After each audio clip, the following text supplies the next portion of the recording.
This is Due by Friday, a weekly challenge podcast with Alex Cox and Merle Mann. This week's challenge, get excited about technology.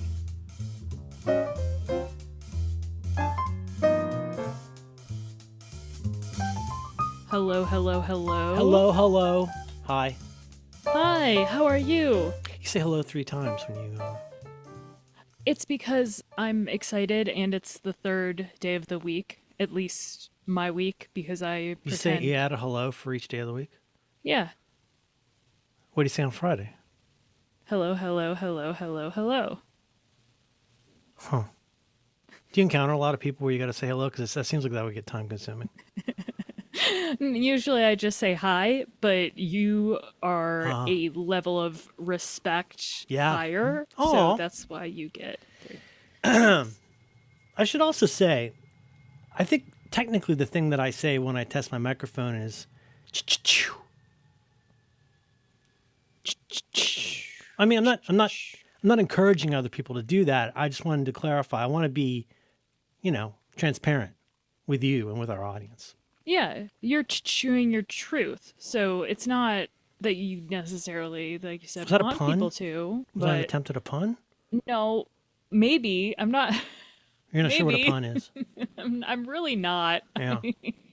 Just like the difference between a red herring and a MacGuffin, I now Oh, yeah. understand They're the they're difference similar, between but envy and yeah. jealousy. But Well, I don't mean, know. don't go by me. I'm no dictionary. I- People use a lot of words they don't really understand, I think. Do you encounter that a lot in your everyday life where you need to use things like MacGuffin? And you're like, oh boy, that sure is a MacGuffin when you're buying like a oh gosh, what was it that I was not envious of you, but I was jealous of you? A coffee cake, one of those fancy coffee cakes. They're a lot like Drake's cakes. You could simulate it by getting a Drake's cake and having it be a little fresher than that. But it's like a Drake's cake. Oh, that's Those crumbly tops. Drake's I like. cake. Yeah. Drake's cake. No, I encounter it. I don't know. You don't get to pick what you're weird about. I mean, I guess you could. You could decide to become quirky in life, but I believe it or not, I did not design how I am. I think it would be weird if you could pick what you were weird about. You That's do. a bit Interesting. That makes me deeply uncomfortable. When people try, it can be awkward. Like, I mean, there's the one kind of thing we all do where we're all like, especially when you're younger and you're trying things on and you're dancing in the mirror or whatever, where you want to figure out how to make yourself a little bit different. Well, I just want to clarify. I've done that many, many times. And I've had a real lack of success with finding new ways to be quirky. But designing new ways to be quirky. You must have done that. Weren't there points where you decided, like, I mean, for example, like this actually worked and it was unintentional. We only realized it in retrospect, but my kid used to wear a headband with ears on it and had different headbands with different ears and would wear it every day. One of those every day. And I mean, that was not like a weird thing, but it was a cute, fun thing. And then he didn't anymore, Oh yeah, I had many of those. Most of the Midwest emo genre. But is it a weird thing if like we're all doing it? I don't know. Well, there's a seems- certain kinds of things. It's a phenomenon that because of my age, the name I've given to this general phenomenon when it happens on a broad cultural level, I just refer to it as macrame. And the reason I say that is because, and I guess the thing that a lot of those have in common, in my opinion, is suddenly everybody starts doing a thing and we don't talk about how it's kind of weird that everybody does that thing and none of them will admit that it's weird that they suddenly just started doing it. Like buying. All right, I'm gonna need an example. Well, I'm happy to provide some. One is macrame. The idea of taking different kinds of jute and rope and what have you and making things out of them was a fun hippie thing that people did in the 60s and early 70s. And you could make, little things. You could make clothing. But by the mid to late 70s, my family, who was very artsy crafty, was consumed with macrame. And my grandmother I've told you, my grandmother made macrame projects that were just absolutely ridiculous. I told you I she don't had think I one. knew this. Well, first of all, are you familiar with the idea of what macrame is? Probably best known for Yes. like a hanging plant holder would be a great example of macrame.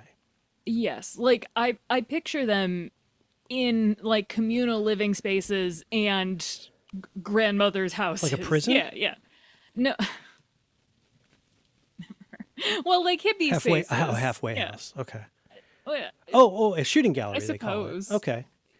But there was one my grandmother had in her house until she moved out in the late 80s or early 90s. She had one that was like floor to ceiling, and it hung from the ceiling. It came down. It was very, very pretty.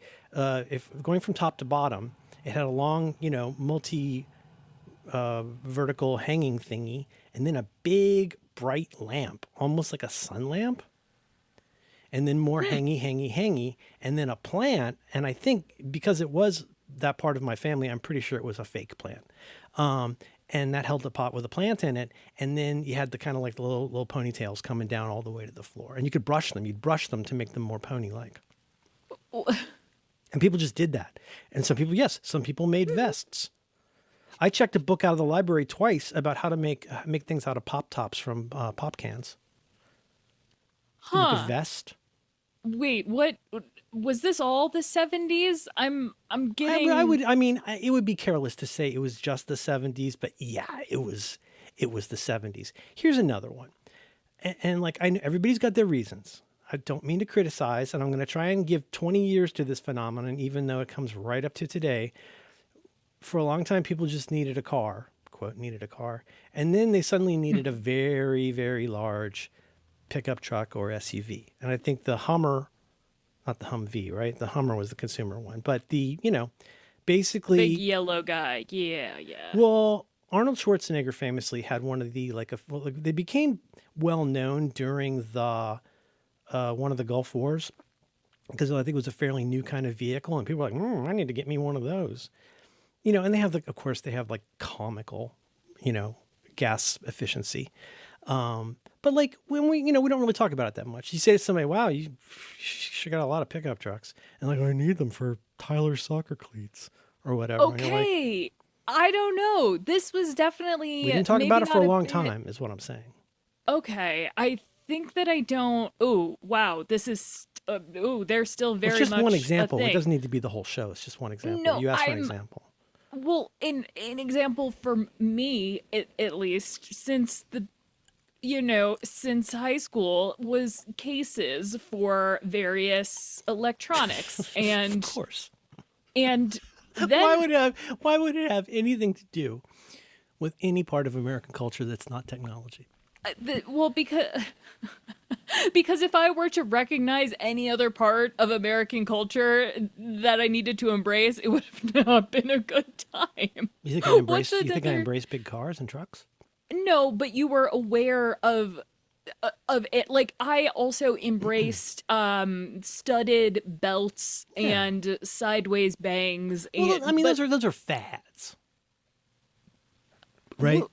yes, that's why I'm trying to figure. Wallet chains. No, after Not you, after but people. or When I met before John my Roderick, time, he I had one. wish. John had a trucker's wallet when I met him. Lots of people did. But that's the thing. I wish that we had still done that as a thing because they're very functional, just like a case for your electronics. But then it becomes a thing, and so is it a fad or is it macrame? This is becoming a jealous versus envious thing for me, Mm-hmm. and I don't know if it's important because words are important to you. They Just ought to trying be important to understand, you. You Merlin. use them. Yes. How do you communicate with people? Some of 4. Some of 5.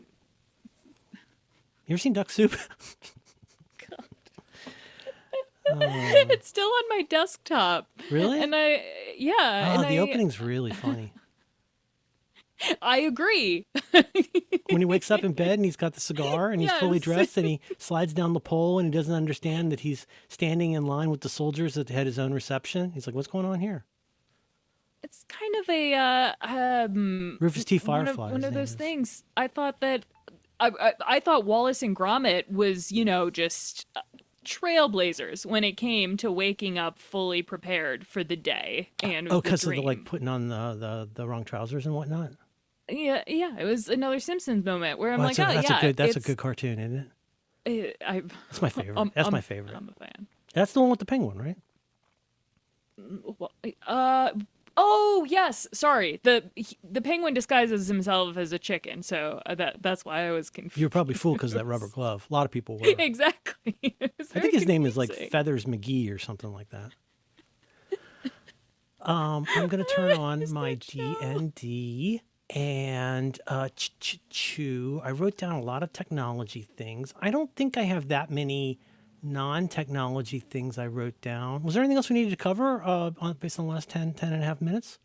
No, I also wrote technology things down, but it is in the document you don't I look don't look at. at I am that. going to share. Um, it's well, I should we talk about It's the an audio birthday podcast. book? It's not a reading I podcast. know, no, I know, but should we say if I want to talk? I want to know how you felt about the birthday book. And do you know what I'm Sure, talking about? yeah. The I Epstein would talk birthday about book. that. Yeah. Maybe let's do it in the after show. I No, we don't. can do that here, or we can talk about Okay. technology. Let's talk I about sent you. I sent. There technology. were several. What we're talking about here is that I believe it's the House Oversight Committee in the House of Representatives released some. They called it scans, but I think they meant iPhone photos. But they released a bunch of the pages from the purported Jeffrey Epstein book, and including some. We'd all heard about the thing that the president had supposedly added. I actually have a lot of things to say about that. I think basically Ghislaine made that and he signed it. I don't think he made that. He That's did my it. He did it in like a question. script format. It's weird. Like he wouldn't do it like that. But I wouldn't be surprised. And like, does he think that's what titties look like? I don't know.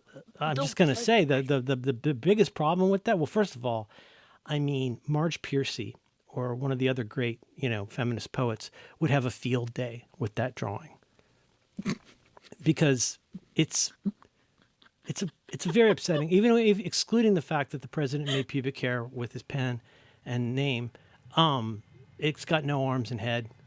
It's got no needs, and it's got pre-adolescent titties. I couldn't tell if They that call was them buds. a choice. Oh, ew. You never heard that?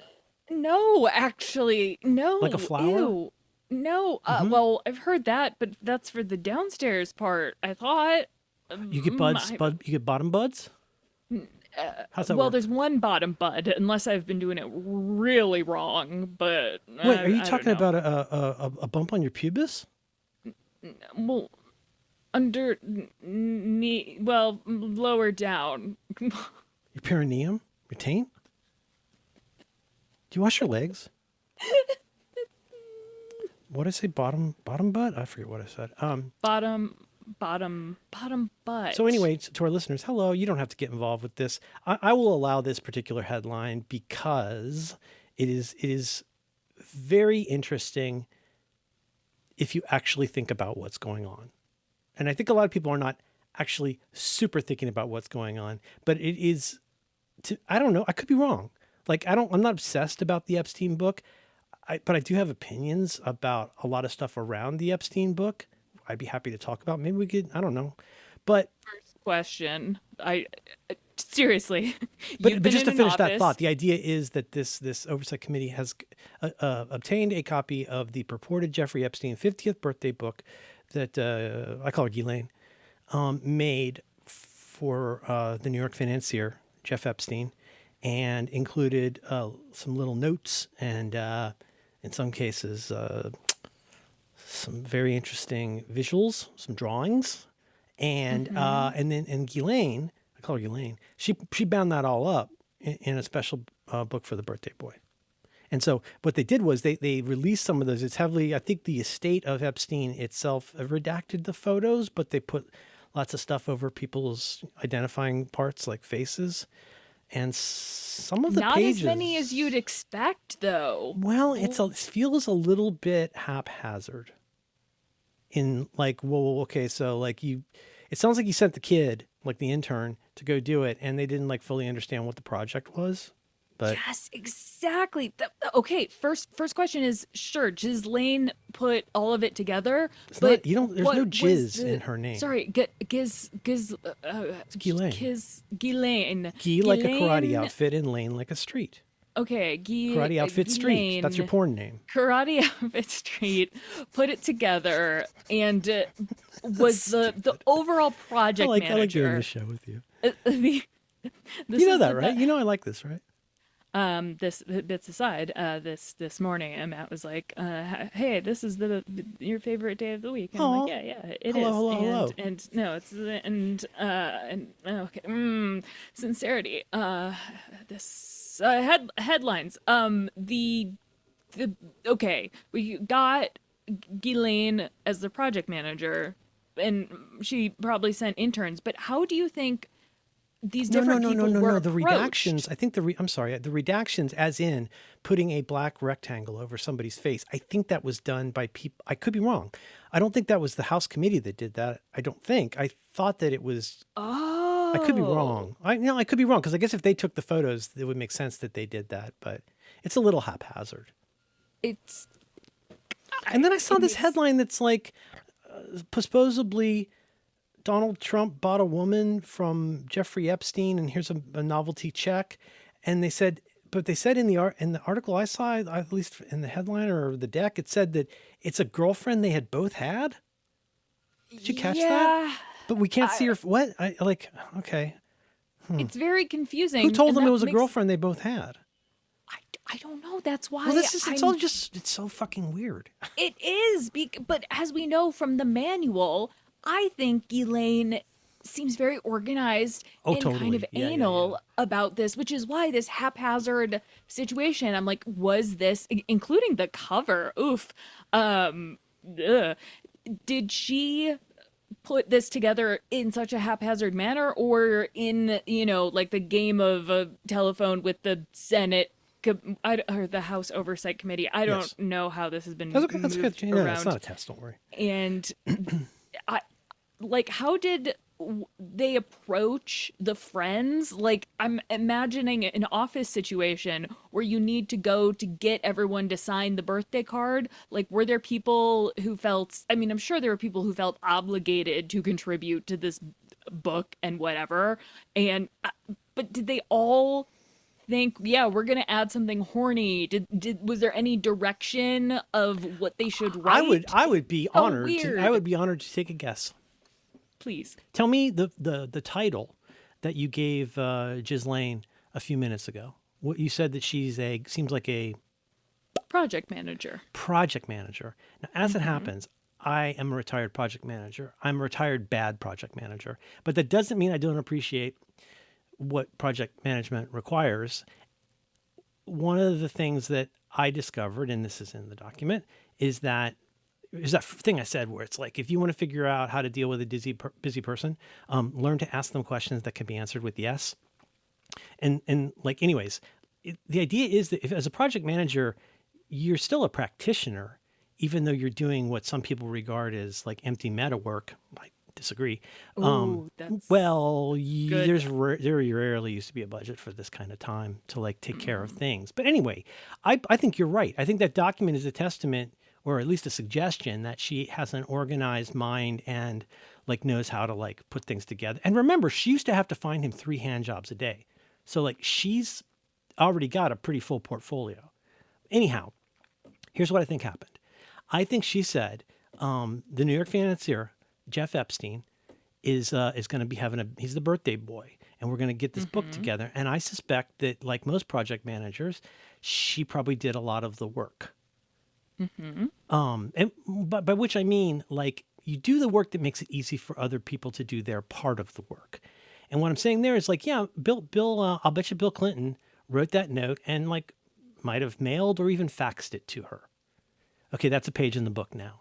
Another person does this. Another person does that. And what I would love to talk about, if time allowing, I would like to talk about the image I sent to you and Max in our super secret private text group, which I think is very interesting. And I'll bet, Yes, but what I'm please. betting, and just to get it out of the way, like, do you think Donald Trump, who doesn't use email and probably doesn't even know how to type, how did that get made? How did that like get center aligned with lines that break in the right place I know this, we're not talking about like super sophisticated design skills here, but I'm saying I would not be surprised to know that it's something, maybe it's something he had his admin put together and then he just drew a body around it. What do you I think happened? I think that is closer to the yeah, God, I don't know because I'm trying to find his other, his other doodles. He's always He doing his draws doodles. buildings. Yeah, and he's really good with his signature. And so I think someone typed it out like he to a secretary was like, do a script about us dating or whatever and saying something weird. And then he drew what he thinks an ideal woman should look like with those little buds. Okay, Can I honestly, tell you something? it looks like Except top in scars. It looks Top like, Scars. it's for Is that top that show surgery. where they It looks drive like cars? scars. It's a Didn't they fire Jeremy Clarkson because of the way he asked for a steak on Top Scars? I don't know. Well, that was when he Is filmed in Michigan. this a top scar? Oh boy. But I don't think that the signature is supposed to be pubic hair. I think that is wishful thinking. Or you know what I mean? I do. Because it No, doesn't. I really do. In the way it was described before, whatever, 2 or 3 days ago when we first saw this, I mean, it sounded like, and I could instantly recognize it. Like if I were an idiot and trying to make pubic hair, I would probably make something the shape of Donald Trump's signature. Or just, let's scribbles or circles or like, little question marks or whatever, like whatever your preference is and what a pube looks like. I agree with you. But there's another It's just thing in the though. There's wrong another thing in place. design, which is like, or filmmaking or storytelling or whatever it is. It's huge in poetry, or writing verse. Be careful what you put somewhere that somebody might take away that you didn't take in a way that was not intended. And what I will say is if you did not intend for the current president's signature to look in whatever that was, 2003, something like that. If you didn't want that to look like pubic hair, that was a bad place to put it. I don't know. See, this is where Doesn't he usually sign down in the right or the left when he signs things? But we don't know. We don't know if this is the full page. Like, I know that it's on You think its this might be own what they call a in the- detail? This could be a much larger project that he'd worked on. Okay, well, what you sent us in the super Here's what I'm secret going to do. text Here's what I'm channel- going to do, here's- Alex. I'm well, going wait, to. this is important. Hold on. This is just important. The way it is put, the way it's like outlined, People I'm can like, see it because they can't see what you're talking about right now. no, I am exactly. I am just saying the way that these are scanned, it does not look like this is a regular. These are all scanned the same way. That's why I doubt the placement of this drawing of the Donald Trump lady with the buds. So I mean, unintentional. So yeah, I'm trying to make a pretty lady with his limited art skills. I mean, he's probably better than I am at drawing, but like with his limited skills, he's done that. And then the pubic part, because also let's be honest, in the ones they're really looking for, the torsos they're really looking for wouldn't have a signature on them, if you know what I mean. Or the signature would be a lot more light. Ew. Do you understand what we're actually talking about with this stuff, Alex? This Yes, is we're why talking I'm not about trying to be gross. I'm prepubescent trying to get away from girls. euphemisms. Yes. I'm trying to get away from the fucking euphemisms Exactly. that make this into something less completely horrible than it is. And I think in the desire to chase this down as some political story, and I'm not even saying like, here are the victims, although I think we should help the victims. Like it's the survivors, whatever. But like, yeah, anyways, could have left that off. But, he has to sign things. He signed a hurricane shelter one time. Mm-hmm. Here's what I'm doing. I'm gonna, I don't know why I use the internet. I'm going to take the image I sent to you guys yesterday. And if you guys go to, don't follow me. I don't fucking care. But I'm going to put this on Blue Sky. Alex can put it somewhere if you want. I am creating a post and it says, graphic design is my passion. And it is going to feature an image that I am admittedly a little obsessed with. We don't have to talk about it now, but I just want to say we'll put a link to it in notes if we remember. Graphic design is my passion. Okay, that's all I wanted to say. Continue. That's I want to know why you are obsessed with this one specifically. Well, one of the really, there was the super gross one that there was the one of the like before and after photo of like him giving little kids balloons. Oh, And then a yeah. woman with a tattoo of his name on her butt, like rubbing his feet. That was, I mean, you know, okay, that's pretty gross. But That was the like I don't want to say normal gross. No, I will say but it looks like early something that BTK would 2000s. draw and like try to run It's- off at the Kansas library. Yes, but name's financiers Dennis. in general. His name is Den. Went to Wichita with the Marcy to get BTK off death row. You're rubbing your eyes, right? Rubbing your eyes. Yes, I am. Oh, you're so sick of having to deal with celebrities all the time. It's an audio show.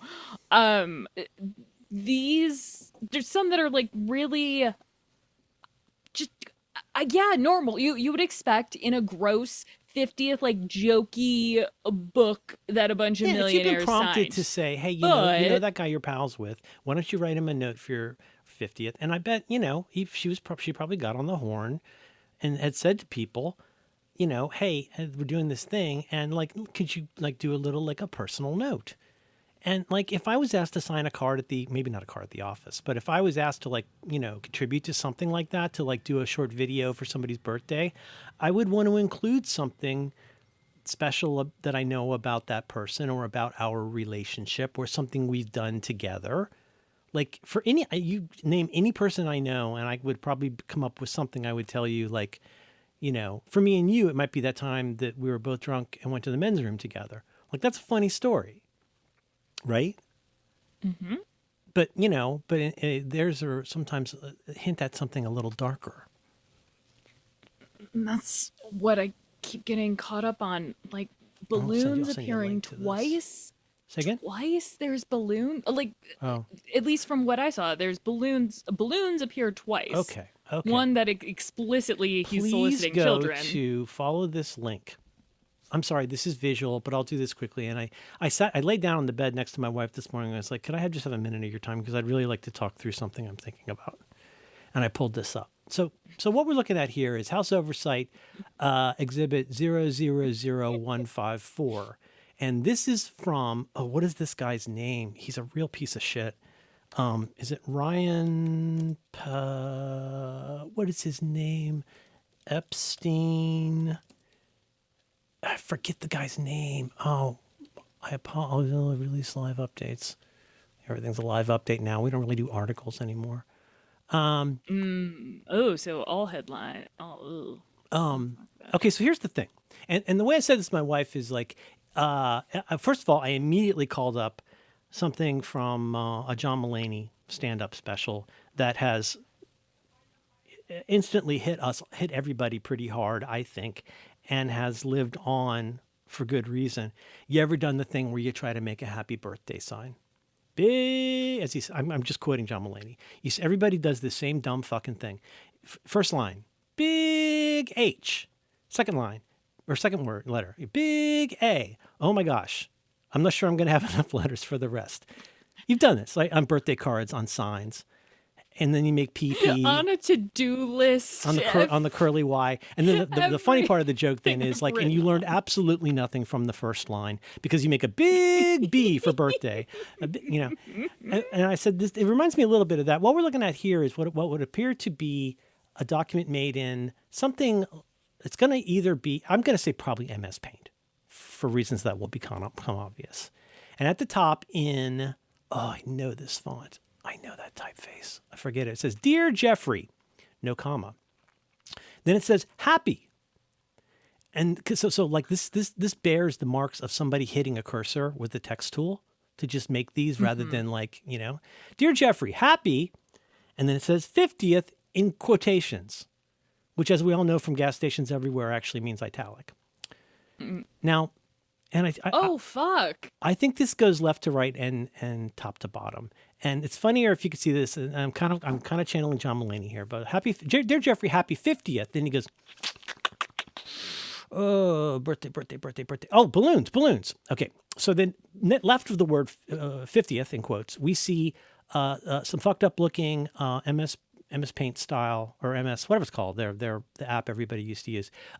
Three balloons. Okay, that's for birthday. He's like, birthday. Oh, obviously you got to have a cake. So then to the right of 50th, way over on the other side, he's got a cake with one candle on it. And then I think he was probably real proud of himself because what else do I know about Jeffrey Epstein? Airplane. So he drops in clip art of takes the entire width of his working area of a, I don't know what model that is, but of a jet. Right? And then it gets interesting because then below that, we've got some other clip art he's dragged in. I just want to be clear. I'm imagining somebody who's in a hurry and isn't good at this, and maybe he needs to catch a plane of his own. He's moving very quickly. Balloons, cake, plane. Jeffrey. Oh, I should put some ladies in here. One of the most distinctive clip art of a woman in a green skirt and probably a 2-inch pump kicking in the air like she's dancing with her hair kind of flying around. Mm-hmm. That's clip art. And I thought this was going to be where you said that you had seen this in MS Paint, because this seems like you're searching for clip art in MS Paint and you just do like you search for women. Girl. You search for girl or woman. Yeah. You drag them in. But this isn't like Mavis Beacon shit. Like this is like Foxy Ladies. So then next to that, there's a lady in kind of a workout style crop top, and she's doing something like maybe her hair is wet or her face is wet, and she's like. That is a woman coming out of a pool. Like that. I feel like that's the quintessential. Which makes more sense then, because the third image is a lady in a green one piece standing there looking sideways. And then the last image is a square image of a mermaid on a rock. And then below that is the signature, which in this case is just this same font. It just says Joel. Oh, he probably did like he went left to right, top to bottom, chronological. He just dragged shit into this. This took him 4 minutes.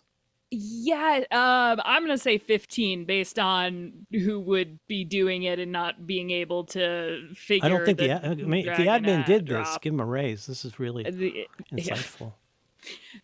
That's his page. And they were terrific friends. This guy. Now I can find his. I'll see if I can find his name.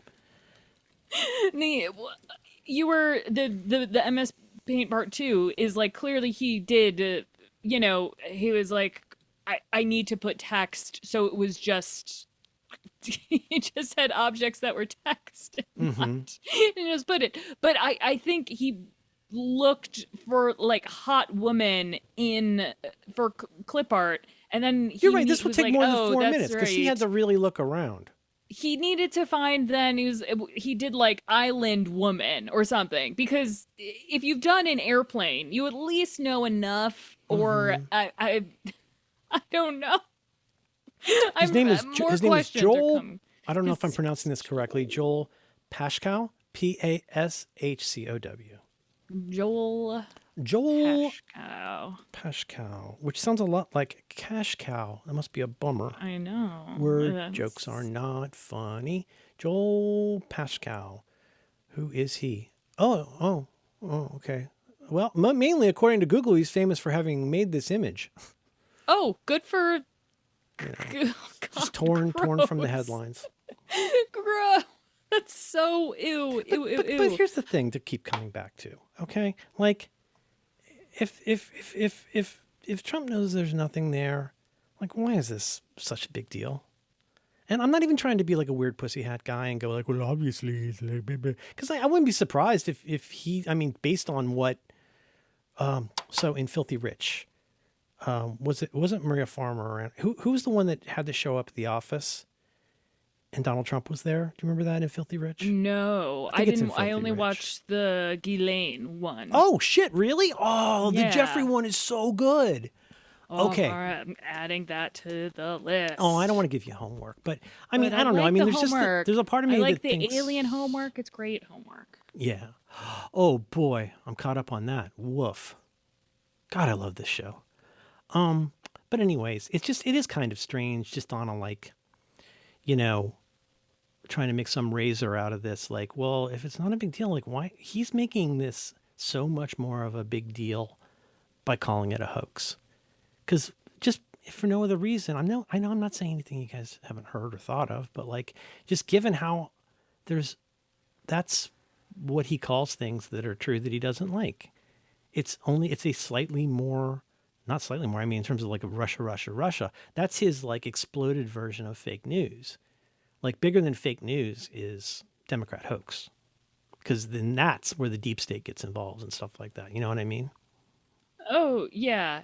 And it does make me He could wonder make this so though. much less bad by not acting like such a weirdo.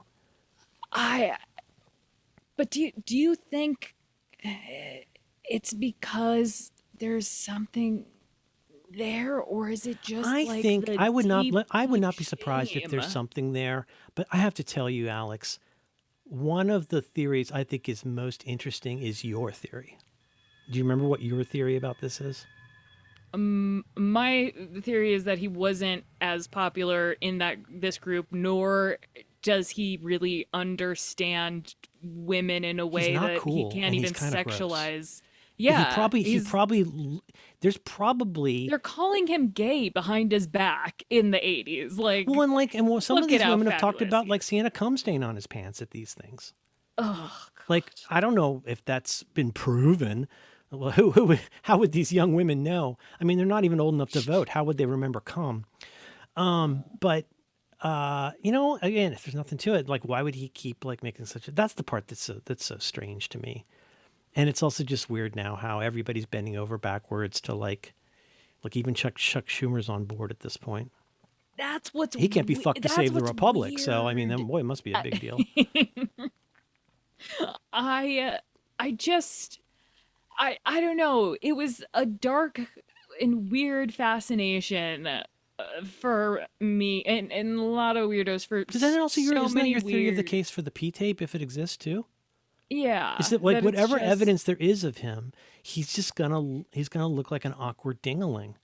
yeah. And I wonder if it's more about shame than assault. Like I just I get that. It's shame and like and a kind of regret, like you know, where you're like, oh think gosh. about the reason there was, the big Democratic hoax of he didn't lose the election because he's a loser. Like Well, it's he just I mean, hates think just losing. think about E. Jean Carroll's account of what happened to her. It was not very slick, No. Oh, you know. See now, I feel like it's yeah. gotten sad now. Well, we'll get all this worked out. This will all It'll be fine. it'll be It'll be fine. This will all get worked fine. out. You know. It'll. What's your favorite? Do you have a J- favorite? Do you have a favorite image from the book you've seen? I am trying to get it to load the PDF, all 238 pages, I Oh, believe. that exists, huh? All I've seen is things in Oh, news articles. oh boy, oh boy, oh boy. Oh boy, oh boy, oh boy. Oh my, sorry, I'm I very can't promise excited. you I'll spend a ton of time with it, but I would love to see it. Okay, Can you so text it to me, there, please? yes, there are it keeps getting taken down. So am remembering to download it this time. Taken down Crap, let because me, it's not I don't supposed to be know. out. I don't think so. I think it's just too big and like host sites don't want to host what It's kind of are not surprising. exactly You got to pornographic find out where the Snowden images. stuff goes. You know. The there's one oh fuck there's on oh let me, I need to figure out a way to Oh, it's okay. Don't send worry about it. You can send it to me PDFs. later. No, one says children on it. There's Okay. a picture of him and Ghislaine in in a pool, I saw and that. she Her yeah titties are there's covered up. yeah that's what makes me think that it's I don't think these were censored by her because there's also oh god there's like Lil like Uncle Jeff yeah Uncle Jeff, it's hard to read because it's Mm. children's handwriting and Is it the it's link in your Notion thing? Is it the docs.google.com link? no that is our What am I downloading Google here? Sheets. I have I did not send it. Who did I send this to? Oh. I sent it to Maddie. Okay. That's right. We have 15 we call it the I call well we call it the Epstein 15 in our house, where I can That's talk common. about That's Jeffrey been around for a Epstein long for time. 15 minutes. What? I'm And sorry. then Say that again. What? it's the Epstein 15, and I Okay. am allowed to talk about Jeffrey Epstein and or Ghislaine Maxwell for 15 minutes uninterrupted. How often? Once a day. Oh, that seems like that could be plenty if you plan ahead. I did. I mean, Do you like get a little there's a lot of outline? material. You could do that in Notion. Well, I need to. I was going to make a keynote, like a little slideshow, but there's too much. Do you think about it a lot these days? I Sounds like you didn't do. think about it. Yeah, I mean, yes. Yeah. Because 2003 is when that was the year he was indicted initially for underage prostitution, right? Oh, is that when And then that's when the stuff happened with Alex Acosta and whatnot? I believe so. And it's Oh just wow, this like, is really long. There's a lot of stuff in this. yes, Oh, this over is horrible. 200 What a pages. horrible book Yes, this is. it's horrifying. It's just it's ugly is what it is. It is well, and that was my thing of like, okay, how who it goes again with the scanning thing, and the very first, like the first 50 years, is that a scan of the side of the book, like, Yeah, and that's then the- if that's it's a the black spine. book, is it a little, so is it then a reference to like the little black book? I don't know, but there's a Well, like I think lion. it's the spine of a book, Alex. It says the first 50 years in Roman numeral 1. I think Ghislaine, or as you call her, Ghislaine, is saying, okay, here's the first volume, and then in 100 years you'll get another one of these for your 100th birthday, volume 2. Yeah. Oh God. It's not that complicated. I'm very sorry. There's a lot going I on. don't think There's a you lot are. going on. All right, we covered that, so that's good. Joel Pashkow. Joel Pashkow. Oh, there's a science section. Oh God, I'm gonna stop scrolling and just look at Who's the image of turns the out jet. guy with the curly hair? That was Malcolm Gladwell. No, actually, no. Sorry, I meant a different. He is the canonical fuzzy haired what turns out guy. But no, that other guy. He's the pseudosciencey guy, maybe at Harvard. Stephen. Oh, Stephen, not I Stephen almost said a Fry. name. No, it's not Stephen Dubner. It's not. It's not. It's the guy who wrote the Bob Dylan Pinker? quote. No, not I him. know. No, Stephen. Is Okay, it Pinker I don't know. or something like that? Daniel Pinker? Daniel Pinkman? Daniel Pink. Pink? Doesn't matter. Hey, that was probably quite enough of, oh, dear me. Oh, I'm sorry, everybody. We talked about that too much. It's just It's on your mind. it's infectious almost. Like once it gets in your head, it like I don't find that to be true. question after question. I have of, I, okay, I have songs that are like that, but you know. I don't know. It's the Florida thing for me maybe too. Like just the Yeah, the Alex it's Acosta thing. It's initially- unconscionable to me that we have not somebody has not escalated the Alex Acosta angle of this, because that seems to be where, in the same way that I feel like the 2000 election is when America broke, I feel like the Alex Acosta deal is where this got a little crazy and is very much worth exploring. He got a deal that not a lot of people get for that kind of thing. No. And I have just flashbulb memories of being like, oh, that's a person like close to my age. Like, oh, is that okay? Is that a what the fuck? Talking about And the because young women. yes, Yeah. and you meant after Alex sort of after being sort of like looks like a nice dad. deprogramming the He's got that Ni- frog ni- face, like a nice step. Continue. wait, which oh God, you're right. Yeah, continue. Oh, Looks French. Oh no, you just are kind of deprogramming yourself as a teenager to be like, oh, all right, the world is not filled with empty, or not empty, but like scary rape vans that are coming to wait till get you get you. to the latest episode of Alien Earth. You know how Kid Trillionaire likes to read like Peter Pan. Yes. Yeah, we just got to the part where Wendy in the book realized that after 2 years old, you've got to grow up. Everybody has to grow up. There's only one person that didn't have to grow up. Foreshadowing. And When they cuts off a shadow, that's what happens in the movie.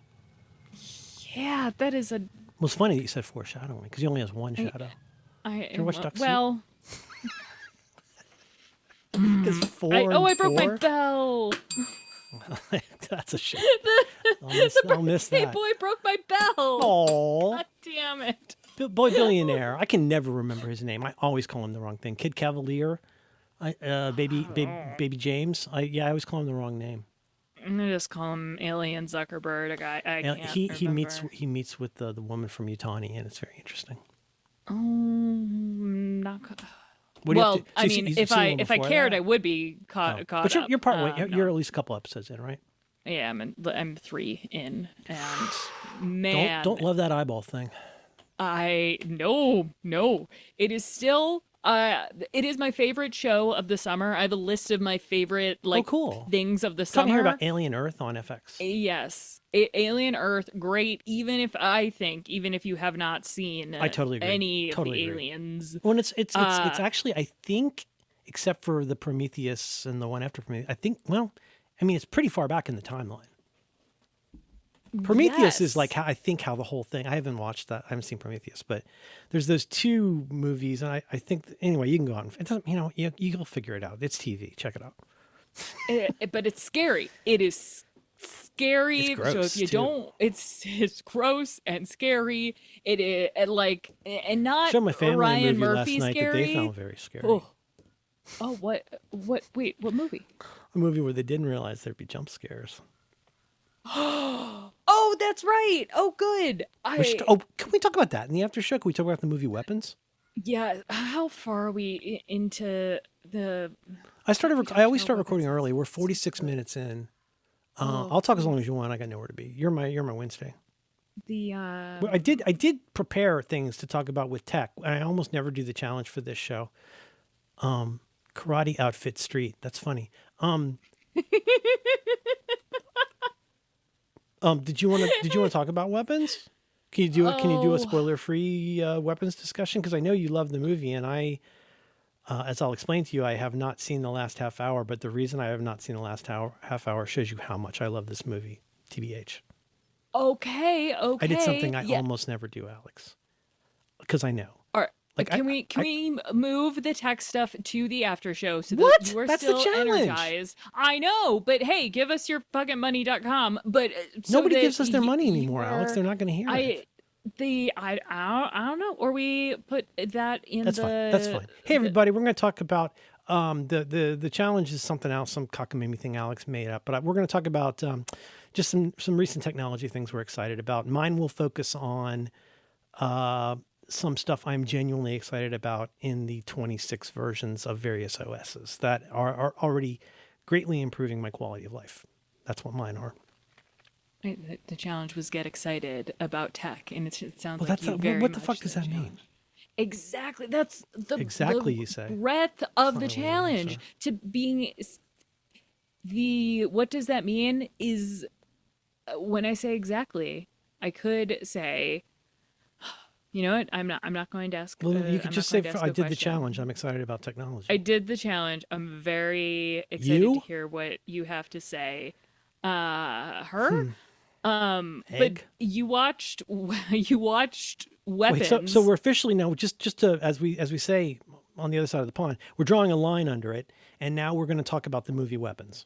Yes. Put And in the I'm going to the just three dots. speculate here that it's going to be very difficult to talk about this movie without having some kinds of spoilers. So that I just want to get that out of the way. As you know, I don't care, but I know people are sensitive to that, and I want to be sensitive to their oversensitivity. So there's a movie you're probably never going to see that we're going to talk about, and I'm personally not going to bend over backwards to avoid spoilers. Is that okay?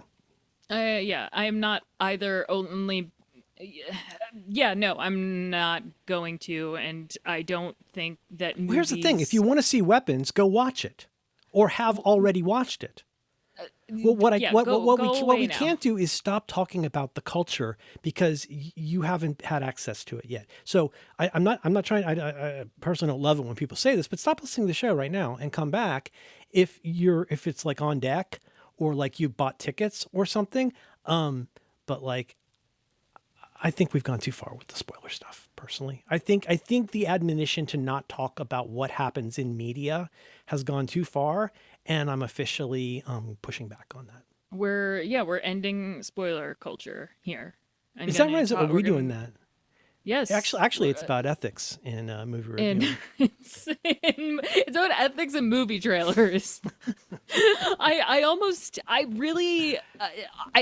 sent you real quick. I almost sent you an article about some upcoming developments in a sequel to Sherman's March, and but I'm like, no, Merlin will experience this by Ross.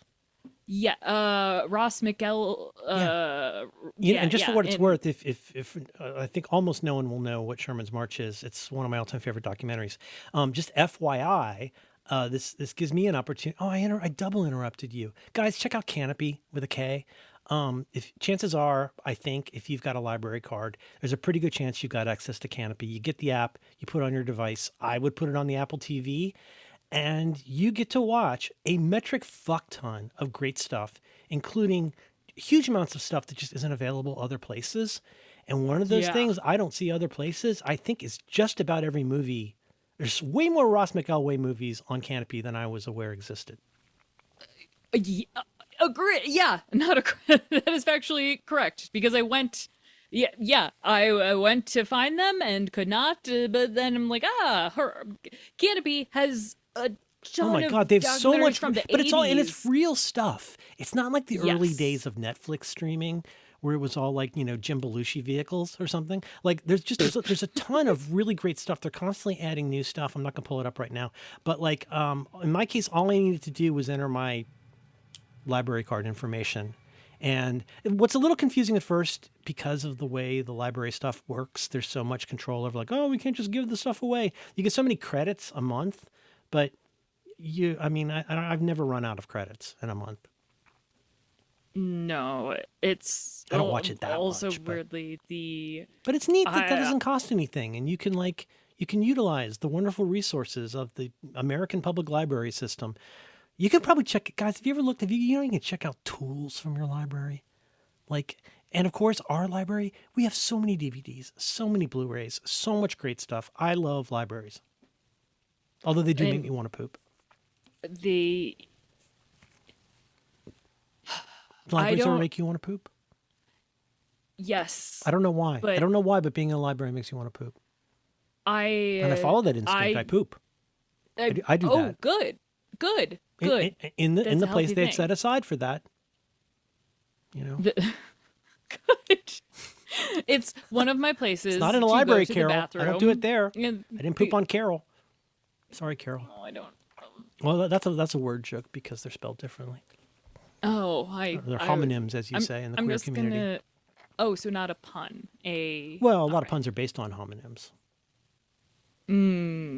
Like a lot of things are based on duck soup. Or homophones. People who love talking to gays on the phone. Oh. No. You could leave in a minute and a half. Let's talk about weapon. I'm not gonna say finally saw weapons. But you went out of your way to, well, God damn it. Do you want to run this show? Do you think you can run this show? No. It's important to say that Alex was very excited about seeing Weapons, and on 3 occasions in that time since Alex saw it, you've told me, I think 3 times, that you and Kara went to the movie theater and saw Weapons twice in the same weekend because you liked it so much, correct? Yes. Okay. And it's by what's his name? Chuck Eggers.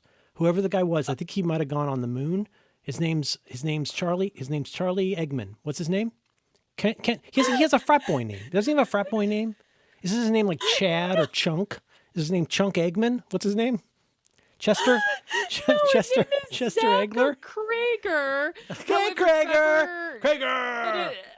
I will say though, Trevor Moore, the dearly departed Trevor Moore, one of the co-founders, co-creators of the sketch comedy group Whitest Kids You Know. Trevor Moore is Already off topic. I'm just giving some context in that Weapons is directed by Zach Krager, who until until maybe I think that's what you need to know. He is another comedian. He is another comedian who has you're like someone who's doing an make, amateur tap dance around a card catalog. He is. I just find it interesting. None of the information is here, but I'm doing a dance for you. Jazz hands. Gregor. I think it's important, based on what we are going to talk about, to know that he is primarily a comedic filmmaker pre-Barbarian. Trump voters. No, God, it's that's Room 101. That's not that's Room funny. 101. I don't know that. That's not The Shining. Is that from The Shining? Used to be in a comedy troupe, the two of them. Yes, but I don't know. The Whitest Kids You Know with the letter U. Yes. Okay. Yes. Okay. Context. You watched. Why was that important? It was all that's important is to know that pre-Barbarian, he was primarily a comedy director, producer, writer. Like, he never made anything other than comedy, and nothing, especially like no, even like he did Civil War on Drugs, right? Yes. Whew. It's so wild that that's part of his filmography. Yes. I downloaded it and I've read the log line or the description. And so, have you seen it? Yes. It's two guys it's basically like a Harold and Kumar type thing, but two guys smoke a lot of weed, and there's the Civil War, but it's about weed. And so they go and like join the union or something. Mm-hmm. Is that right? So yes. it's kind of high concept comedy stuff, right?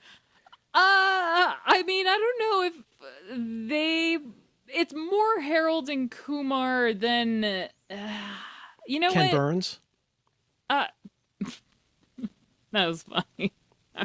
It's not funny. I'm literally rewatching the Civil War right now.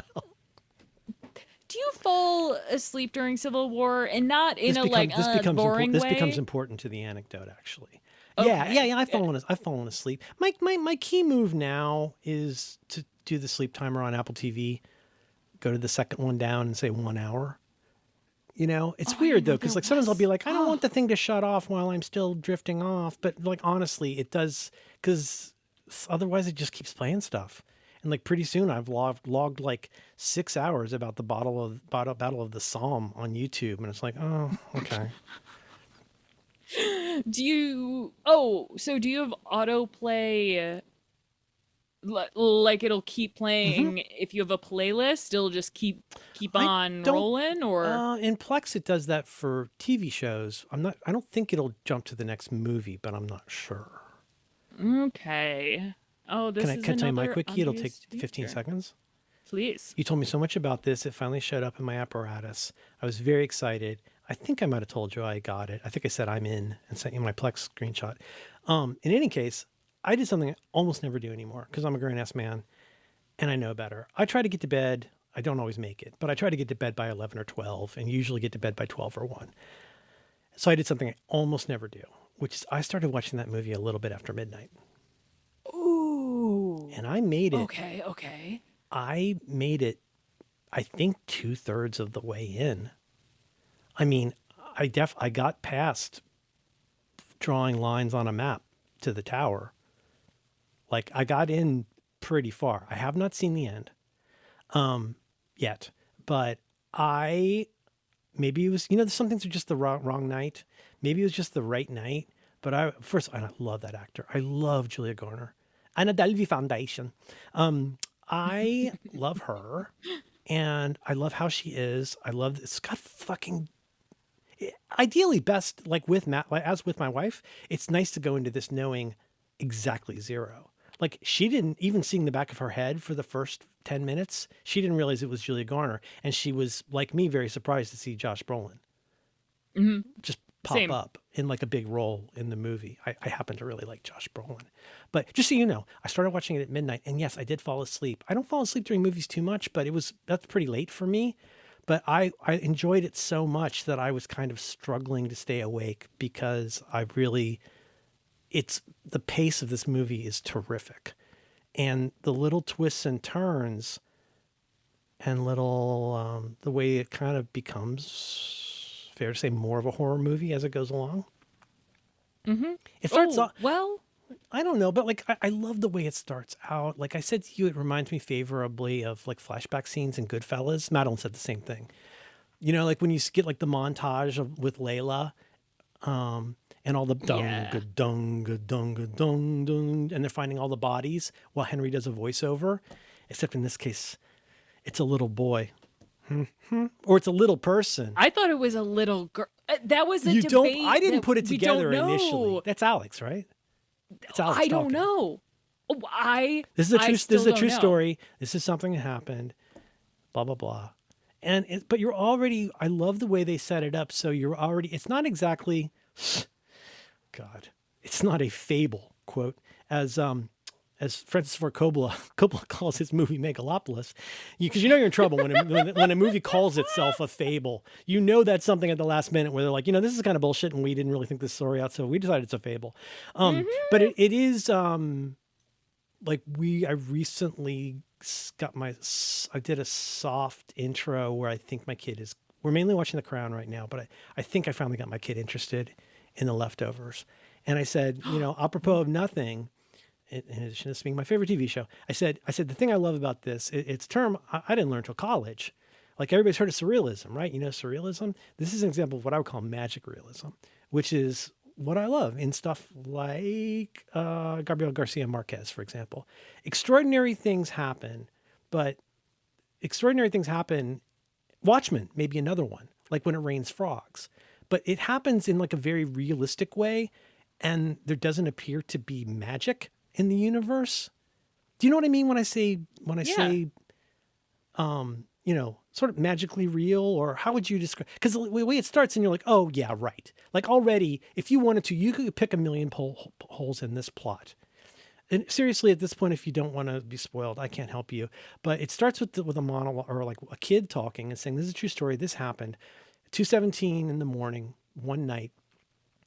Everybody in this, all the little kids in this third grade class walked downstairs, walked out of their front door, and like walked out of their house, except for one kid. And it only happened in one of the two classrooms, right? And you're like, okay, there's a lot about that that's kind of weird, but okay. But that it's telling you, how they say a good movie teaches you how to watch it. Like it's letting you know early on, this is the premise of the movie. So like, if you can't get with the premise of the movie, maybe this isn't for you kind of feeling I got. I disagree. I think it starts in a really accessible way. That's why I say realistic. That's why I say realistic. Okay, yeah. And then they show each kid running out the door with their arms out, and it's like they don't rush through that. You watch as they run across all these rain-glazed streets and driveways. All these different kids. One house has two kids that run out of it with their arms outstretched, and like, where did everybody go? Mm-hmm. And it's also like it's the same town, but it's different parts of like the neighborhood. You see kids running out of like really nice houses, yes, pretty fancy and yeah, but also like kind of ranch houses. So it's really like, okay, there are virtually no clues that you would be able to notice in the opening scene, or at least. Oh, absolutely. And like, even in the way that the story's told, I'm sorry to talk so much, but I did really like this, and I was very, okay. I was very engaged with it. Bits aside, this is my favorite day of the week. And when I am silent, it is because I am so excited to hear what you have to say. Okay. And so please continue. There's even a point, to talk about my favorite movie of the summer. So a person whom I believe to be Alex, the one kid who didn't disappear, is telling this story. And what's cool is, like, he's the narrator, unseen, describing all of this. I think it's very well written too. And saying, here's what happened. This is one night at 2:17 a.m. And they're showing you, alongside of that, like, here's what the school looks like. There's this new teacher named Justine. And like, this is what happened. All these kids left and da da da da. And now, and then it's so beautiful the way they do this. They show excuse me, outside of the elementary school with the big memorial that's kind of built up around it. And then like match cut to the same scene at dark. And then they're like, yeah, but that was for a month. And then they needed to open the school again so the kids could keep learning or something like that. And then now we're going to meet fucking Benedict Wong. Yes. He's the principal of the school. The only thing I knew about this movie was that Benedict Wong was in it. And I forget how, like, seeing him with that wig, wild. It's like you could be forgiven for not recognizing him from Doctor Strange. But Yeah. anyhow, but then the beautiful part is, the part I really admire is then they're getting ready. Now they decided to have, before the school reopened, they're going to have a meeting, a community meeting. Oh, and what did the kids say? Something like, so they could figure out how to be sad together. I like that kind of writing. And they show the room, and I think Alex, or the narrator at that point, says, this is where the story really starts. Mm-hmm. And is that when we get the Justine card? No, not yet. No, it is right. It is after that, when right before she goes to the liquor store, which is For the first time. Yeah, yeah. And that meeting is not going great because, let me just be clear here, they didn't find 17 bodies. They didn't find any bodies. 17 third graders are gone. Like, as almost like in The Leftovers. And everyone wants to know, where the fuck are our kids? Now what do we, and then I'm sorry, I don't want to like tell the whole story of the movie, but this gets us up to where we can talk about the movie. And then in the movie, people like led by Josh Brolin are like, hey, look, my kid is not abandoned. Don't say my kid was abandoned. My kid walked out. And the only people who could possibly know anything about this are potentially the one kid who didn't go. But why are we not putting her, people are saying, like, put her in jail and till she tells us what happened to the kids. Not saying she killed them, but it is certainly a common denominator that 17 of 18 kids in one class disappeared. And there's a lot of pressure on her. And that's kind of where the story starts. But I loved that entire part up till then. I was so 100% in, like, at that point. What made you like strap in from that other? Was it Alex or the narrators? Like, what was it, the writing? Because some people kind of checked out because of how, I get that, I guess, realistic and how chilling it was. Because you see the kids run away, and at that school I get the feeling meeting, dreams are going to become more important, but I can't prove it. Wait. Well, just there's the stuff like when she is in the dream and she goes into her classroom, and that's the second jump scare of the movie. Oh God! Now, do you think? I don't have much to say about this movie, other like in terms of the story, other than like I did not expect it to be almost a small anthology of the various perspectives of this town. And That's what I loved about it. It's only on the second viewing that I caught that. So I think it's in the Justine one, when the cop comes to the bar, we're seeing from like behind her back as he walks in, and I didn't clock it. I realized it was the same scene, but it's just so beautifully done and subtly done that then later, when it's the cop's point of view, it's not his POV, but then we see her approaching him. Is it okay to have a hug? I love that kind of stuff. I love the stuff with the druggy kid. Oh my God. It's really satisfying. If you like thinky movies, we're like, like I guess the kid holding the door is never going to come up again, or how'd that cop hurt his finger? That'll probably never come up again. Oh God, the the liquor store. Oh my The liquor God, store when she is pours the gonna- vodka on her, that is so upsetting. That was really, I don't know. I that gotta was look really it up. good. She It was reminds me of upsetting, but it Tinnifer was- from Parks and Rec, and I need to look it up. Oh, I forgot that character existed until right now. Tinnifer. Doesn't matter. Gonna find I think the best of. storytelling of this was really, really good, and the cinematography is exquisite. It just looks, you know, and at a certain point, I, of course, became that particular guy because Matt and I are watching it. Billy has a shower. So that's when we watch things Billy's not going to be into probably. But anyways, Billy comes back in and Billy likes the lights on. So we turn the lights back on and you can't see. It's like it was during Justine's dream sequence, which is so dark. And I hit pause and I said, okay, well, I hope it got you hooked. Pretty good movie, right? She said, well, keep going. I was like, I wish I had just a code word I could say. This is not the kind of movie where we can talk about how track and field, how cross country is going and what kind of new hokas we want to get. We don't really want to have that kind of conversation with the lights on. I know that's more important than the movie, understandably, but like, this is not a movie that you can just miss a dream sequence because you were talking about shoes. I mean, it's also all I live for is to sit interrupted by like. All I live for is to sit in a dark room watching a movie. That's what I live for. Oh gosh, we finally got curtains, and so now it's blackout. Are they sanctioned? Are they allowed? Nope, and fuck it. No shit. You got Shamas curtains. I don't know what that means. Yes. Karate outfits. So, are you three stories in? Have you met Gladys yet? The face woman? Yes. I'm so confused. So yeah. So Justine, I don't remember exactly. It was Justine, and so was Josh Brolin in the second story? No. Yes. Cop, there's maybe? Justine Archer, and then I saw the cop handling the drug kid badly. Mm-hmm. Then I think I'm probably up to, I want to say like the drug kid's point of view. I remember when the face lady shows up in the office. I think that might be roughly where I am. And I was like, wait a minute, what is she doing here? What was your first reaction to her? I'm genuinely My first reaction was Babadook. There's something very Babadooky about this. No, just in the sense of like, yes. Oh, great. You figured out how to get way under my skin just by putting something on screen. Is Babadook the one where there's something you can barely see in the background unless you're paying attention? That's Babadook too, right? When in the basement in that one scene.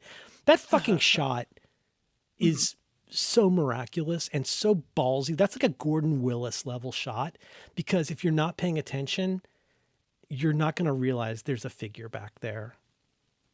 It's also something you can't see without complete darkness. Yeah, especially if you're trying to buy new hokas. Did you like that photo I sent you? I need to. Did you see him? Did you see how cute he is? Which no big deal. Just my kid who's now the captain of the cross country team. Not nothing I can really talk about. Yeah, I just sat on you and Syracuse are the only people I can give good news to. I'm so happy. Bumps me out. No, I love talking to you guys, but like, I wish I had people in my life who are more on board with my kid's life project. Anyway, otherwise I'd send it to grandma. So, thank you for allowing that. That's probably where I am. I don't know if it'll be tonight, but I will definitely get back to it. My first thought, when I saw the lady, when does she first, is it in a dream that we first see her scary jump scare face? Yes, in Justine's. It's in really, it's another Justine. It's not in, what's Josh Brolin's character? What's his name? Archer, I think.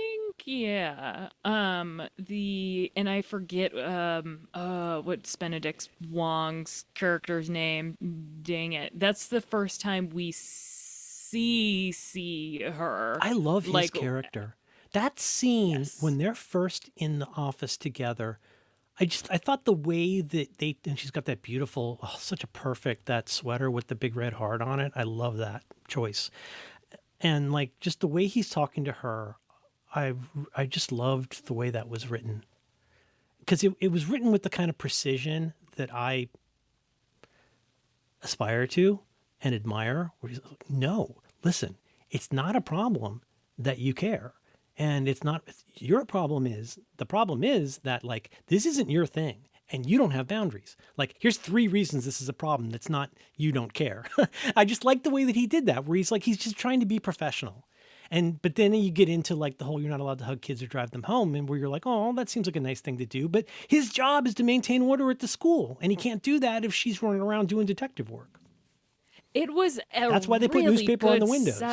Because they don't want people looking in. Reaction.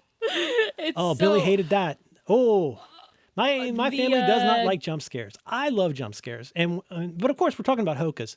And then I'm like, man, tick tick. I go back two, tick tick tick tick. I go back two on the thing, and I'm like, man, because all you see is you see her pretty face and her eye looking in, and you're like, oh, there's stuff, and you can see the newspaper on the other window. So I was like, no, but like really watch. And Billy goes, is there going to be a jump scare?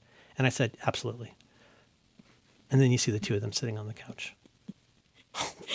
I enjoy jump scares when they are earned, and I think I just like being scared. I love it. I don't, and I think every single one of these is not just earned, but because the tone of the effective movie, it's like in- the tone of the movie is like there's been so many jump scares. Like, oh yeah, I guess the tone of this is kind of a horror movie, but like it's the earned. Earned is a good word for most of these. I feel like.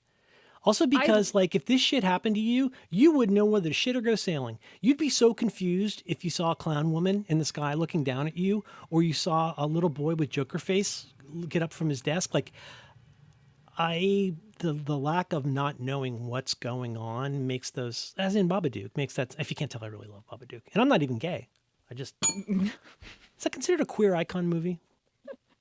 Iconic queer yes. movie? Why is that?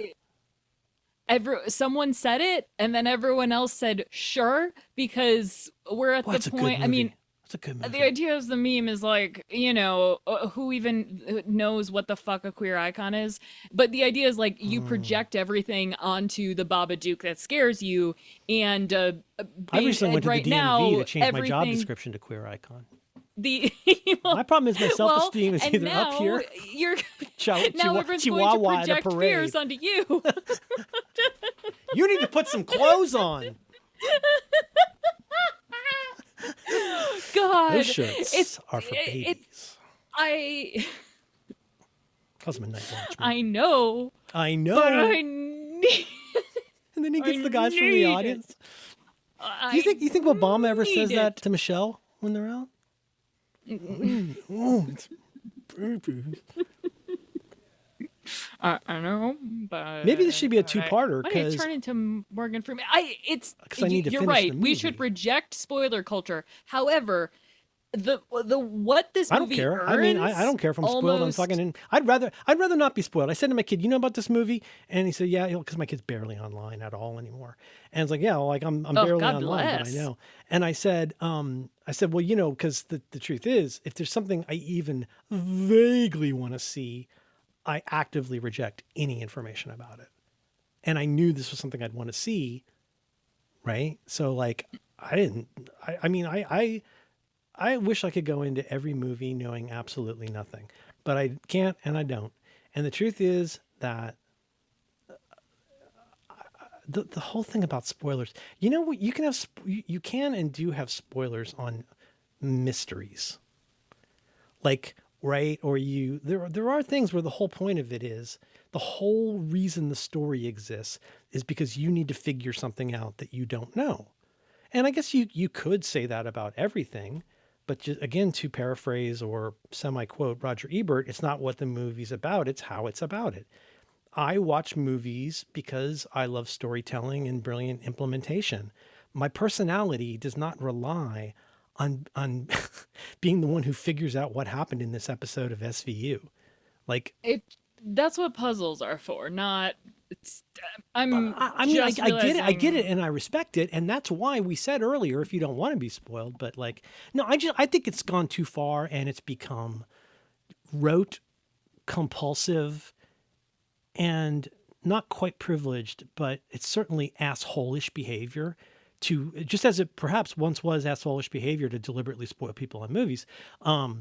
I think it is a semi-asshole-ish behavior for your rote reaction to anything. I want to be clear here. Whether or not you have any intention in the near term, this is important. Like, if you don't have a plan to watch that particular thing right now, maybe shut the fuck up about spoilers. And even still, do you think that's going to change anything? But instead, what that's done is created this dumb fucking culture where one of the only things that makes me personally feel alive, which is well-made American culture and international culture, like, you're just not supposed to talk about it. And it's like, it's not everything is a spoiler. And if it were, like, okay, I'll just be the bad guy and admit I am no longer content to live in a world where you cannot talk about any aspect of something. And again, clarity, right? Hey, spoilers coming.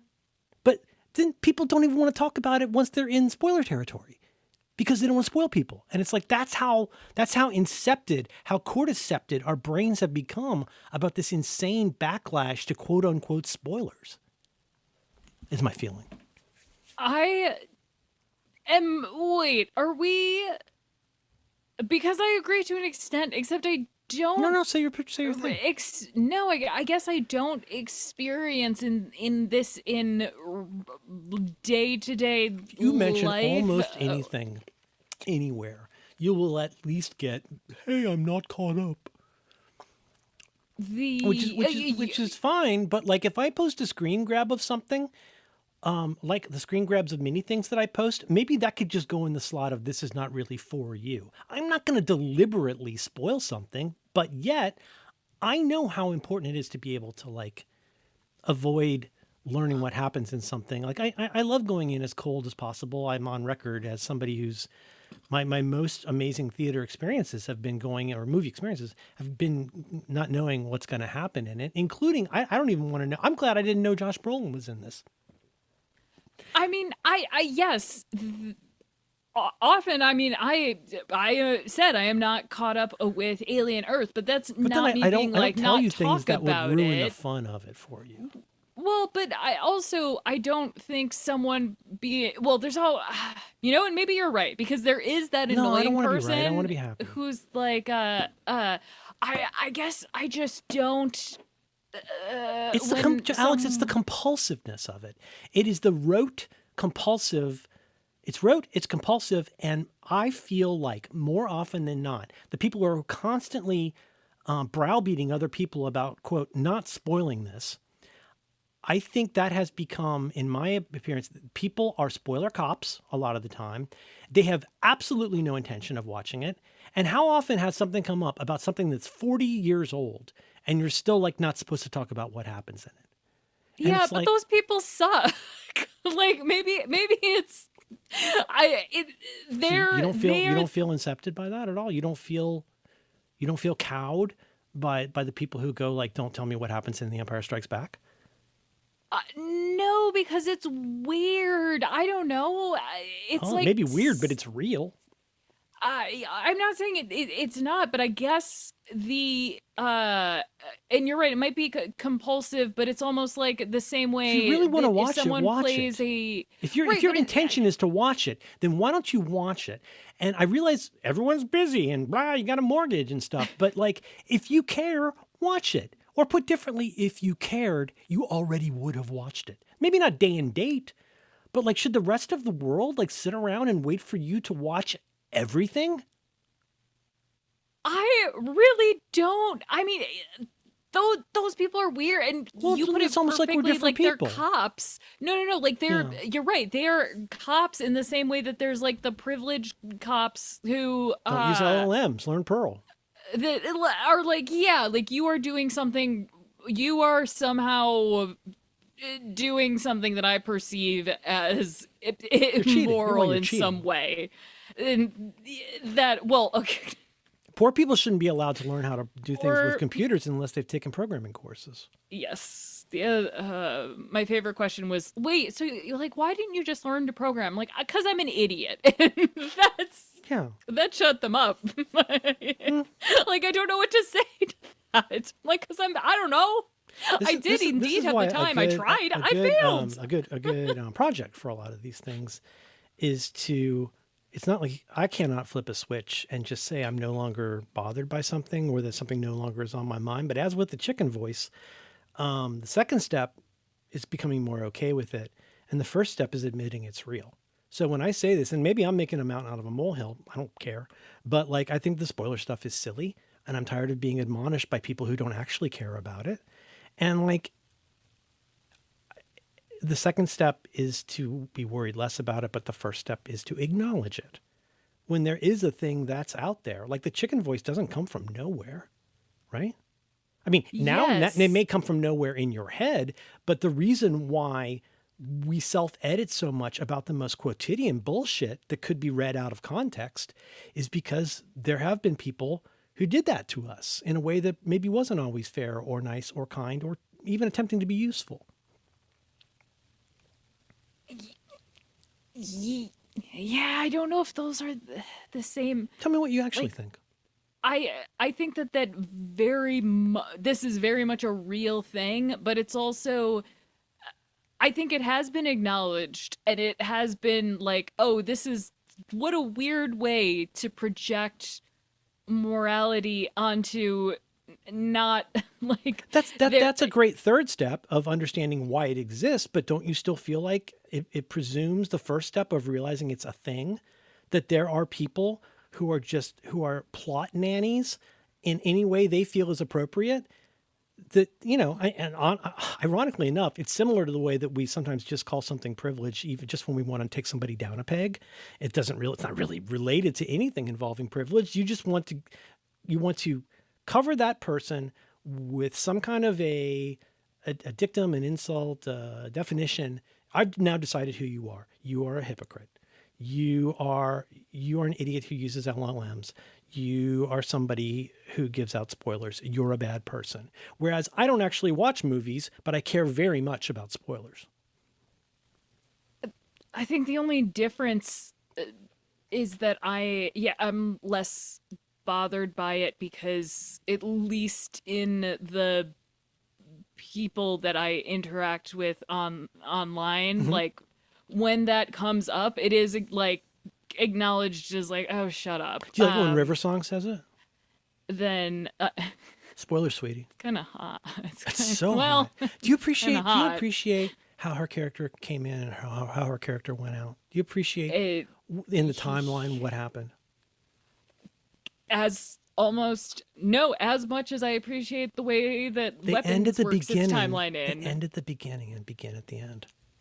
It's extraordinary. Our time is just starting. That Right? final Don't they, like when they very first meet and she's got the little TARDIS Bible, like don't they meet like in the Doctor's sort of timeline? Don't they meet at the end of their relationship? Yeah, and they meet. And right she before comes in. She dies comes the in during that library. two-parter. Yes. Okay. Is that what Silence in the Library? See, What's it I called? don't care about spoilers for Doctor Who, and I'm sure that upsets some people. Was that a Tenet?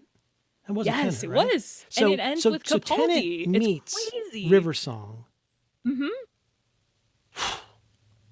Wow. They got a little crazy with her stuff, but it does. As you know, the River Song stuff does make me cry. I'm that basic. I'm that much of a basic Stephen Moffat bitch that it does make me cry. The 11 is my doctor. I mean, yeah. Is that Matt Smith? Yeah. Yeah, 11 is Billy's doctor too, for sure. God,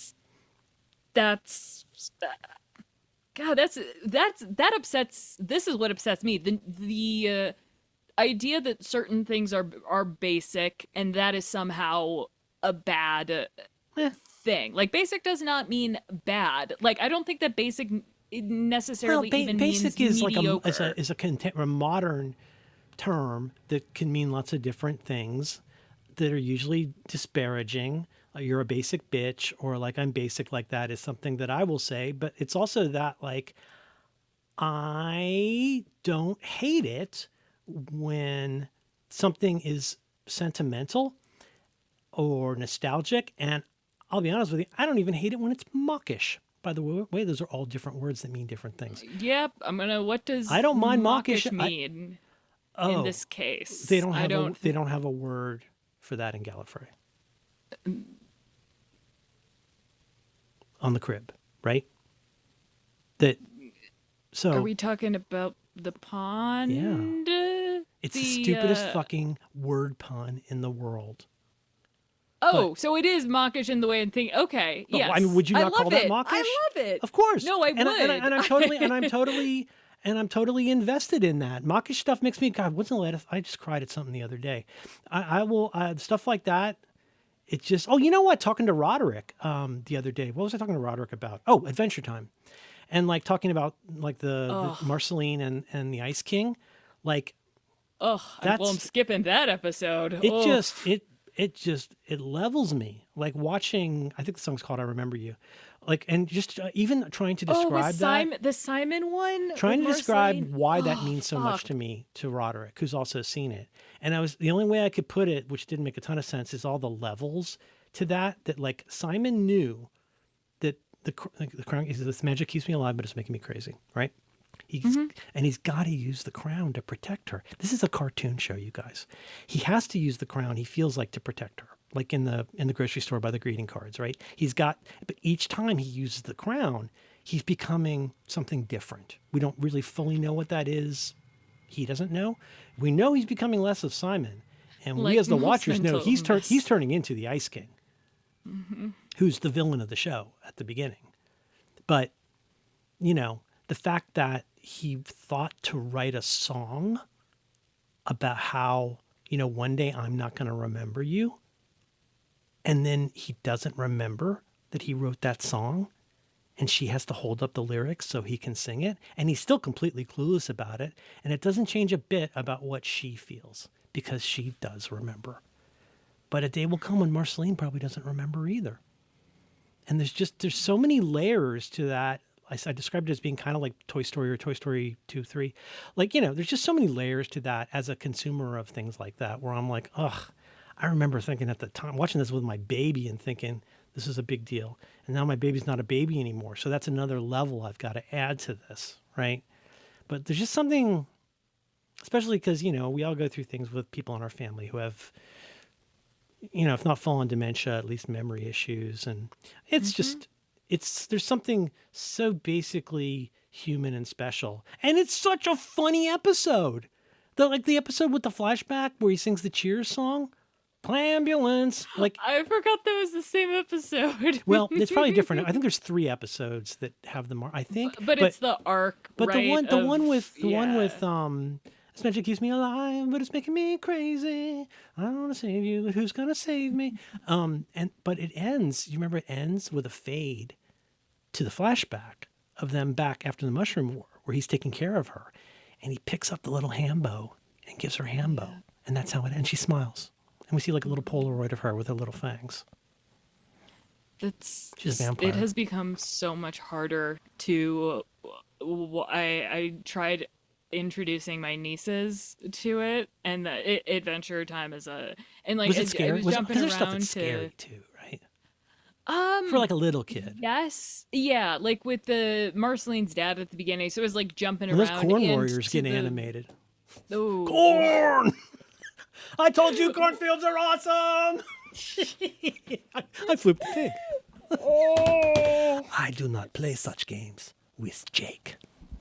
And then Bimo Not rides a off on a skateboard. That's funny. not a basic show. I mean, That's a great show. That show's got levels. Oh yeah. I know that.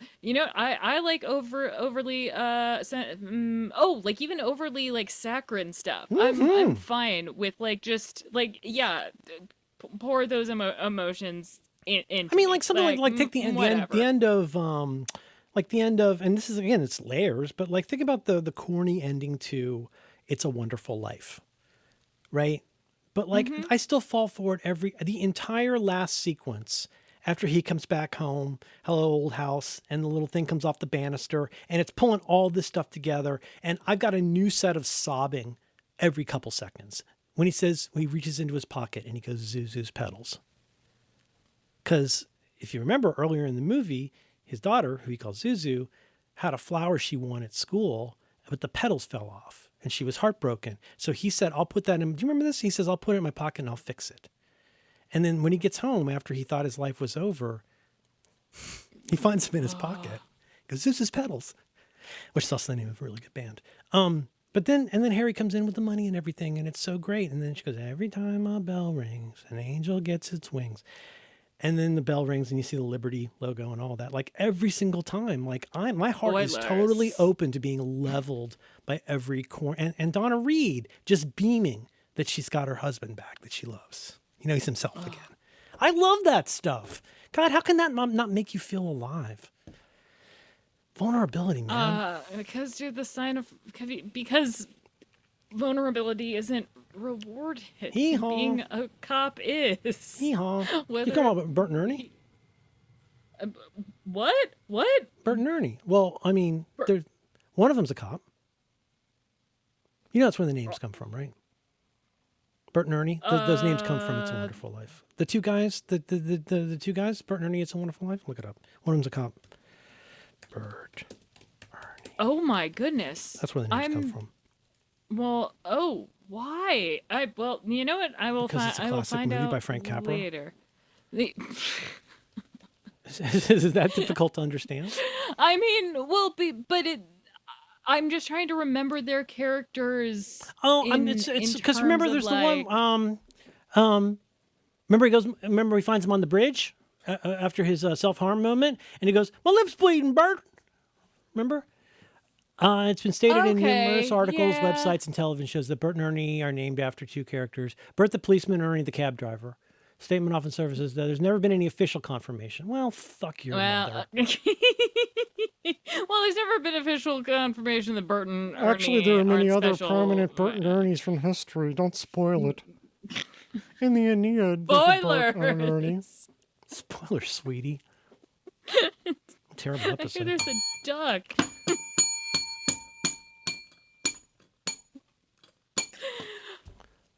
The vulnerability is only rewarded by you know what, the people who aren't vulnerable don't deserve your vulnerability. Thank and you. then it's Luckily, I God, control them, so I can keep them at arm's length. the It's a Wonderful Life. What else did I write down here? Gregor! The Epstein 15. That's funny, Alex. That's really funny. I don't think we can use it, but it's really good. I don't Oh, I think also of had any, I forgot my anecdote from the top of the show. Huh, I fucked that up. Anecdote. Well, remember at the very beginning we were talking about what were we talking about? We were talking about like was it like trying to fit in, trying to be cool? What were we talking about at the beginning? Something trying things on. Yes, and the not trends, but the other Fads, word, possibly the macrame. Yeah, the societal. we were watching macrame. we were watching The Crown last night, and in a way that is frankly hilariously overbearing. In season 5 of The Crown, the controlling metaphor for the season is the royal yacht, which needs work, and like it becomes a really like a metonymy for the Queen's reign. And there's several points during the season where they just beat this into you, and in the final episode, they really beat it into you. And it's like, oh, but this has been the yacht I've had the whole time. And we're all like, I get that. That's crazy. She's had this whole, they're going to decommission it. It's really terrible. And then, but they beautifully cut to, you think that's a nice yacht. Cut to this yacht. And you see a yacht out in the middle of the ocean. And it's Mumu's yacht, Muhammad Al Fayed's yacht. Right? Ooh, wait, is that the The father of Dodi. The guy who has inherits the Egyptian guy. Have you seen season 5 of The Crown? No, that's okay. the Sorry. first... Anyway, the whole point of the fucking story is they cut to him, and he's wearing a very kind of a funny outfit to me, and I suddenly had a flashbulb memory, and I said, "Do you see what Mumu? You must call me Mumu. You see what Mumu's wearing right there, Muhammad Al Fayed? He's wearing he's got a very very colorful shirt with a collar, and under that he's wearing a turtleneck, which is quite a distinctive look, and it completely took me back to 1980 or 81, where I got this idea in my head that Bo Duke, the blonde of the Duke brothers, Duke cousins on the Dukes of Hazzard. The point is, at one point in 8th grade, I decided my look was going to be a white turtleneck with a flannel shirt over it, buttoned up. Huh. So I ended up kind of looking more like Princess Diana in some ways, who could rock a fucking turtleneck. Elizabeth Debicki in a turtleneck? Call the cops. Woof. She is very attractive. She's very, let's be honest. She's conventionally attractive, so boo. Don't spoil it. You spoiled it. Don't spoil how hot. Now I'm never going to watch the Dukes of Hazzard, now that I know how one of them dresses. Oh, I don't know who that guy is. That's not Mumu. Why is that funny? I used to dress like that. I would just dress like that. And I thought I looked kind of cool, and it was not really remarked upon by anybody, because I wasn't even registering at a level where somebody go, "Who are you, Bo Duke?" Because I'm not even sure I pulled it off enough to look like Bo Duke. So I just went back to wearing, Hang Ten shirts after that. Wait, was this a flashbulb moment as you remember trying to look like him, or did you just realize that you did look like him? Good question. No, I was trying to look like him. Oh.